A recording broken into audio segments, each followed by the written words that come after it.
ভাই রে ভাই, প্রতিদিন সকালের নাস্তা নিয়ে চিন্তা করতে করতে বিরক্ত? তাহলে আজকের রেসিপিটা আপনার জন্যই। ঝামেলা ছাড়া, খুব সহজেই, আর সবচেয়ে মজার ব্যাপার হচ্ছে এক ফোঁটা তেল ছাড়াই তৈরি করে ফেলতে পারবেন দারুণ মজার এই নাস্তা। প্রথমে একটি বাটির মধ্যে নিয়ে নিচ্ছি মেজারমেন্ট কাপে মেপে হালকা কুসুম গরম পানি। দিয়ে দিলাম হাফ চা চামচ পরিমাণ ইস্ট। চিনি দিয়ে দিচ্ছি 3 টেবিল চামচ পরিমাণ। এবার হালকা হাতে একটি চামচের সাহায্যে নাড়াচাড়া করে ভালো করে মিশিয়ে নিচ্ছি। যারা যারা আমার ভিডিওটা দেখতেছেন, প্লিজ আমার ভিডিওতে একটা লাইক দিয়ে দিবেন। আর আমার চ্যানেলটি যদি আগে থেকেই সাবস্ক্রাইব করে দেওয়া না থাকে, প্লিজ আমার চ্যানেলটি সাবস্ক্রাইব করে পাশে থাকা বেল আইকনটি অন করে রাখবেন। এতে করে যখন আমি নতুন কোনো ভিডিও আপলোড করব, তখন সাথে সাথে আপনার ওখানে নোটিফিকেশন পৌঁছে যাবে।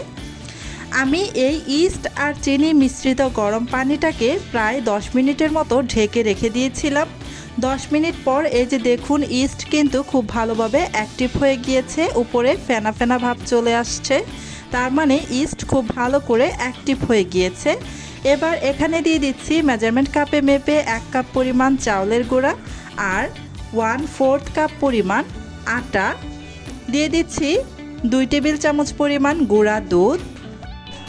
আটার পরিমাণটা কিন্তু বেশি দেওয়া যাবে না। আমি 1 কাপ পরিমাণ চাউলের গুঁড়ার সাথে 1/4 কাপ পরিমাণ আটা ব্যবহার করেছি। এর থেকে কিন্তু বেশি ব্যবহার করা যাবে না, তাহলে কিন্তু রেসিপিটা খেতে বেশি ভালো লাগবে না।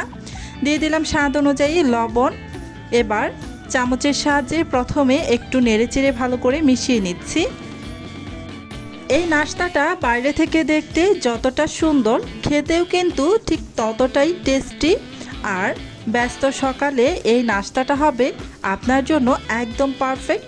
যখন নাস্তা তৈরি করতে একদমই আলসেমি লাগবে, তখন কিন্তু এই নাস্তাটা আপনারা তৈরি করে নিতে পারবেন।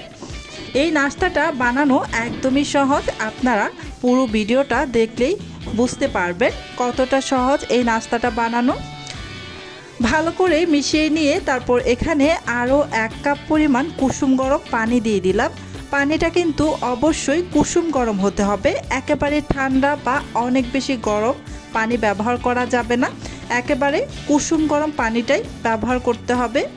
আমি প্রথমে কিন্তু মেজারমেন্ট কাপে মেপে 1 কাপ পরিমাণ কুসুম গরম পানি ব্যবহার করেছিলাম ইস্ট অ্যাক্টিভ করার জন্য। আর এখন কিন্তু আমি আরও 1 কাপ পরিমাণ কুসুম গরম পানি ব্যবহার করেছি।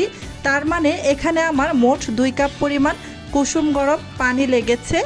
আর চাউলের গুঁড়া দিয়েছিলাম 1 কাপ পরিমাণ আর 1/3 কাপ পরিমাণ 1/4 কাপ পরিমাণ আটা।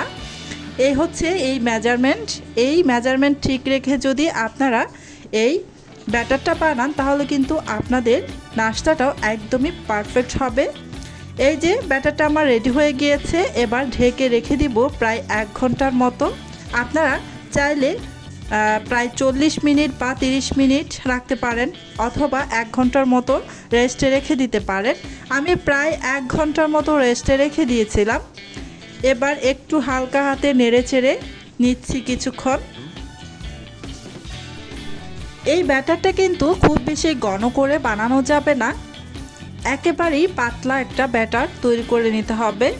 আর যদি শুধু চাউলের গুঁড়া ব্যবহার করেন আর চাউলের গুঁড়ার সাথে পর্যাপ্ত পরিমাণে যদি আটা বা ময়দা ব্যবহার না করতে পারেন, পরিমাপটা যদি ঠিক না রাখেন, তাহলে কিন্তু এই নাস্তাটা উঠাতে পারবেন না, ভেঙে যাবে বা ফাটা ফাটা হবে, একদম মসৃণ হবে না।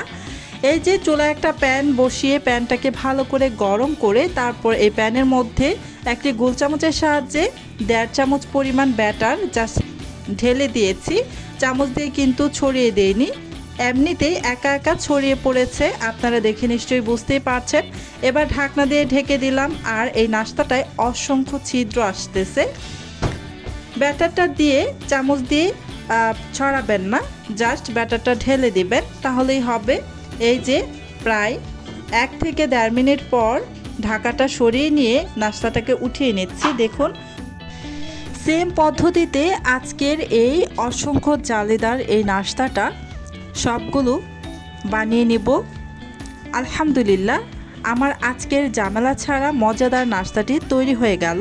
দেখতেই পেয়েছেন এক ফোঁটা তেল ছাড়াই কত সুন্দর নরম আর লোভনীয় হয়েছে। আশা করি রেসিপিটি আপনাদের ভালো লেগেছে এবং অবশ্যই একবার বাসায় ট্রাই করে দেখবেন। যদি ভিডিওটি ভালো লাগে তাহলে লাইক দিয়ে আমাকে উৎসাহ দিন। আপনার মতামত কমেন্টে জানাতে ভুলবেন না। আর এমন সহজ সুস্বাদু ও ঘরোয়া রেসিপি পেতে চ্যানেলটি সাবস্ক্রাইব করে পাশে থাকা বেল আইকনটি অন করে রাখবেন। সবাই অনেক বেশি ভালো থাকবেন, সুস্থ থাকবেন। আল্লাহ হাফেজ।